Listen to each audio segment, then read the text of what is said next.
ये आप लोग पीछे से इतनी आवाज लगा रहे हैं, मुझे वो नारा याद आ रहा है, दाल बाटी चूरमा,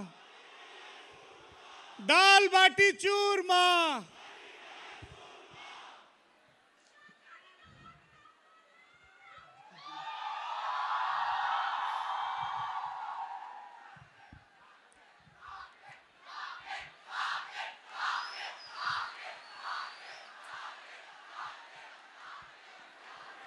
अच्छा ठीक है, देखो ऐसा है, मैं all yours.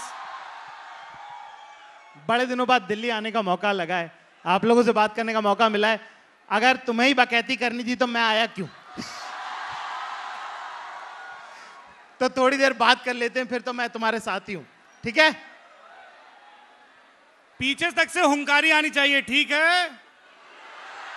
Very good. Zakir Khan, साहित्य आज तक के मंच पर आपका बहुत बहुत स्वागत है। कार्यक्रम का नाम साहित्य आज तक है, बात साहित्य से शुरू करेंगे। कई लोगों को लगता है कि अरे साहब छोड़िए, सिलेबस की किताबें पढ़ लीजिए, 4 फॉर्मूले, 4 कॉम्पिटिटिव एग्जाम निकाल लीजिए, उसी में जिंदगी की गति है, मशहूरियत रील भर बराबर है। कितनी ही ज़रूरत है ज़बान को, साहित्य को बरतने की। अब तो सॉफ्टवेयर भी ऑटो करेक्ट वाले आ गए हैं, वर्ड भी सजेस्ट कर देते हैं। इन सब के बीच जाकिर खान इस शब्द को, इस दुनिया को कैसे देखते हैं? जी साहब, पहली बात तो मैं आपका बहुत शुक्रगुजार हूं कि आप लोगों ने मुझे यहाँ बुलाया। यहाँ तमाम लोग जो मौजूद हैं उनका बड़ा शुक्रगुजार हूं कि वरना कुछ कुछ मौके होते हैं ना कि जब जब आपको अपनी हैसियत, आपकी ज़मीन आपको याद आती। मेरे ख्याल से आज वो मौका है, जिस तरह का प्यार आप लोगों ने मुझे दिया कि कभी लगता नहीं था कि इंदौर में टीचर का बेटा आज यहाँ तक पहुँचेगा। उसके लिए बहुत सारा शुक्रिया, आप सब लोगों का बहुत सारा प्यार। मुझे सौरभ भाई पर्सनली, यहाँ पे स्टूडेंट्स कितने हैं? गिव मी अ चीयर।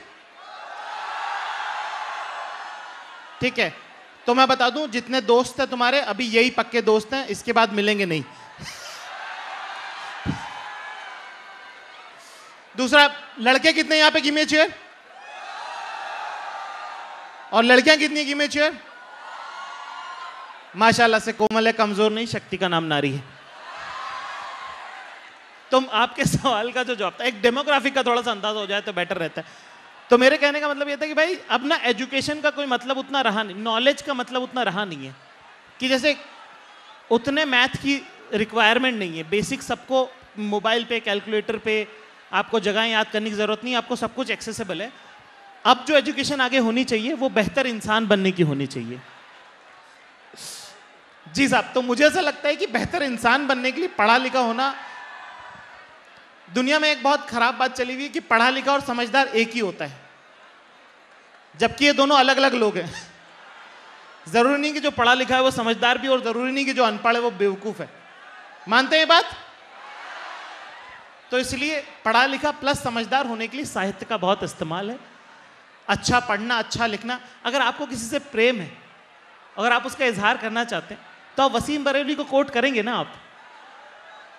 आप करेंगे ना? जॉन आलिया की शायरी कोट करेंगे ना? आपकी दास्तान खत्म होने वाली है, तुम मेरी आखिरी मोहब्बत हो। इब्ने इंशा की गजल है, इतनी सुंदर गजल है वो आप किसी को अगर कहें और उसको थोड़ा सा भी आपके दिल में प्यार है तो वो कैसे नहीं हाँ करेगी आपको। कहा है कि फर्ज करो हम अहले वफा हो, फर्ज करो दीवाने हो, फर्ज करो ये दोनों बातें झूठी हो, अफसाने हो, फर्ज करो ये जी की बिपता जी से जौहर सुनाइए, बड़ा चढ़ा के बता दी, ठीक है? फर्ज करो अभी और है इतनी आधी तुमसे छुपाई हो। ये बात अगर आप कहेंगे तो किसके दिल तक नहीं पहुंचेगी। तो मेरे ख्याल से बेहतर इंसान बनने के लिए, कम्युनिकेट करने के लिए साहित्य का बड़ा इस्तेमाल है। जब तक वो रहेगा तब तक साहित्य, और मेरे ख्याल से जब तक जबान है तब तक साहित्य।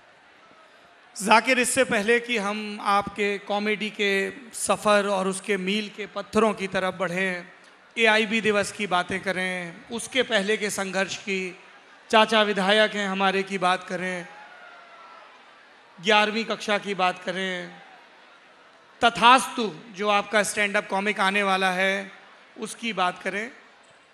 मैं चाहता हूं कि आप यहाँ पर जो नौजवान तबीयत के लोग, कई बुजुर्ग खफा हो जाते हैं कि यार तुम सिर्फ लड़के लड़कियों को संबोधित कर रहे हो, नौजवान तबीयत के सब लोग, आधार कार्ड पर आपकी उम्र कुछ भी हो सकती है, उनको ये बताइए कि जाकिर खान किन साहित्यकारों को, किन शायरों को, किन गीतकारों को, किन कवियों को, किन दार्शनिकों को पढ़ते हैं। साहब मेरा थोड़ा सा हल्की बात से शुरू करेंगे। मेरा ऐसा मानना है कि लौंडा होना और अंकल होना फीलिंग है, उम्र नहीं है। 21 साल का लड़का भी अंकल हो सकता है और 55 साल का मौजा आदमी भी लौंडा हो सकता है।